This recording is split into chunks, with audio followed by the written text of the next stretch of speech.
Welcome back नाज़रीन। Programme के last segment में हमारे साथ हस्बे महमूद साइम रशीद साहब मौजूद हैं। साइम साहब फरमाइएगा, हुकूमत ने किसानों के धरने की वजह से 1800 अरब रुपए का किसान रिलीफ पैकेज दिया है, क्या किसान अब इससे मुतमईन हैं? बहुत शुक्रिया बिनियामिन साहब। बुनियादी तौर पे जी ये रिलीफ पैकेज दिया गया 1800 अरब का। अगर आप इसको देखें, कंपैरिजन करें, पिछले साल 2021 के अंदर 1400 अरब दिया गया था। उस वक्त डॉलर की प्राइस थी 155 रुपये और आज डॉलर की प्राइस 225 रुपये है। अगर आप इसको इस कंपैरिजन में देखें तो ये रिलीफ पैकेज की जो अमाउंट है पिछले साल से तकरीबन 35% कम बनती है।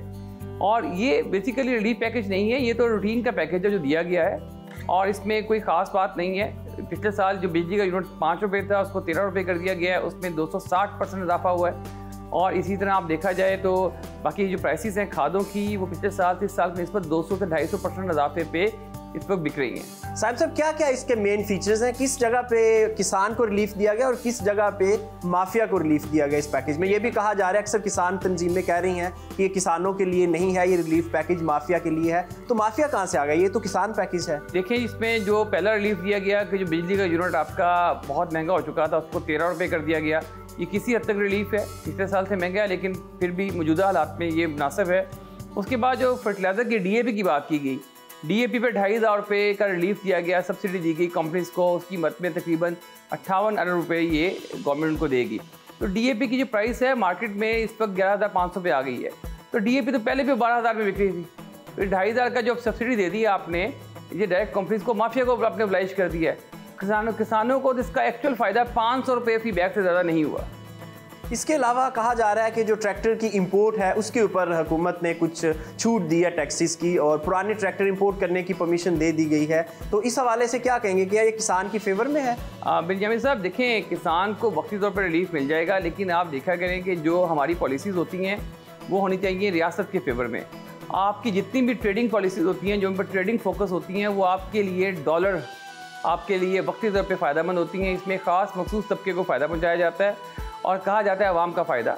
हुकूमत ने मज़ीद 3 लाख टन गंदम इंपोर्ट करने की इजाज़त दी है और बाकायदा इसका टेंडर भी ओपन हो गया और मुख्तलिफ हलकों में चेम गोइयाँ चल रही हैं कि इसमें एक बड़े स्केल पे करप्शन हुई है। इस हवाले से क्या कहेंगे? देखें जी, TCP ने 26 अक्टूबर को 2 बिड्स ओपन की और एक बिड में आपका 3 लाख टन थी और एक बिड आपकी 5 लाख टन थी। और हमारे ज़राए से हमें उनके डॉक्यूमेंट्स मिल चुके हैं। उसमें जो 3 लाख टन की बिड थी उसमें गंदम का रेट इंपोर्ट का लोएस्ट जो ऑफ़र थी वो $520 फी मेट्रिक टन थी, और जो कि 5 लाख टन के लिए उसके अंदर आपकी ऑफ़र $373 है। इसका मतलब है कि $147 फी मेट्रिक टन 3 लाख टन गंदम पे ज़्यादा दिए गए हैं। तो ये अगर अमाउंट करती हैं तो ये इससे ह्यूज अमाउंट। ये सैलाब के असरात आना शुरू हो गए साइम साहब। स्टेट बैंक की रिपोर्ट के मुताबिक गुज़श्ता इन दिनों से आज की अगर बात की जाए तो 40% सब्जियों की एक्सपोर्ट कम हो गई है। और किस किस चीज़ पे असरात देख रहे हैं आप सैलाब के? असल मसला जो हमें आ रहा है सैलाब का, वो हमारी गंदम की मुमकिन पैदावार में कमी है, क्योंकि सिंध का बहुत सा इलाका जिस वक्त जो अभी तक इस कंडीशन में नहीं है कि वहाँ पर गंदम की बिजाई हो सके। और गंदम की पाकिस्तान की जो नेशनल लेवल की रिक्वायरमेंट है वो 30 मिलियन टन है, और मुझे लग रहा है कि अगले साल हमें कम से कम 2.5 से 3 मिलियन टन की शॉर्टेज का हमें शिकार हो सकते हैं। सर, हुकूमत ने साइलेज की मशीनों के ऊपर 3 लाख रुपए फ़ी मशीन सब्सिडी देने का ऐलान किया है और इसका मकसद ये है कि लाइफ स्टॉक सेक्टर जो है इसमें जो खुराक की कमी है उसको ओवरकम किया जा सके। और मैं अपने नाज़रीन को बताना चाहूँगा कि अगर आप भी ये सब्सिडी लेना चाह रहे हैं तो 9211 के ऊपर रजिस्ट्रेशन करवा के आप ये सब्सिडी ले सकते हैं। अगर आपके पास कम से कम 10 जानवर और ज़्यादा से ज़्यादा 30 जानवर हैं और ये जानवर महकमा लाइफ स्टॉक के पास रजिस्टर्ड हैं तो आप एलिजिबल हैं इस स्कीम में इस सब्सिडी को हासिल करने के लिए। सर, इस हफ्ते से बारिशें मतवक्के हैं, यानी इतवार वाले दिन से पंजाब और मुख्तलिफ एरियाज़ में, ख़ास तौर पर अपर पंजाब और हमारे सिंध के कुछ इलाके में, और ख़ास तौर पर ऐसे इलाके जहां गंदम की बुवाई शुरू हो चुकी है, कुछ इलाकों में मुकम्मल हो चुकी है।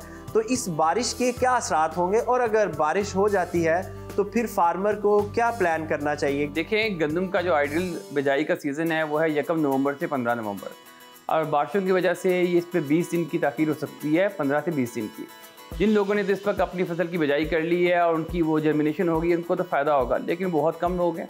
मेजॉरिटी लोग ऐसा करें कि जिन्होंने अभी बिजाई नहीं की और बारिशें आ रही हैं तो वो गपशट तरीके से, तर तरीके से अपना गंदम की काश्त करें और इसमें वो 20% अपना बीज ज़्यादा इस्तेमाल करें। इनके 50 किलो इस्तेमाल करना है तो 60 किलो करें, और जब बारिश हो जाए उसके बाद गीली ज़मीन पे ज़मीन के ऊपर ज़ोर से इस तरह छट्टा मारें कि आपका बीज जो सा है वो ज़मीन के अंदर चला जाए, और उसके बाद उसमें किसी दरख्त की झाड़ी लेकर उसको अच्छी तरह फेर ले ताकि ज़मीन के अंदर बीज मिक्स हो जाए।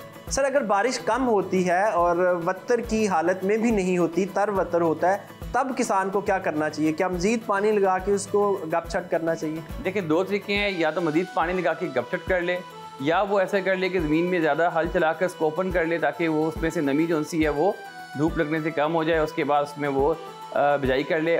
जी बहुत शुक्रिया साइम साहब। इसके साथ ही आज के प्रोग्राम का वक्त ख़त्म होता है। इजाज़त दीजिए, खुदा हाफिज़।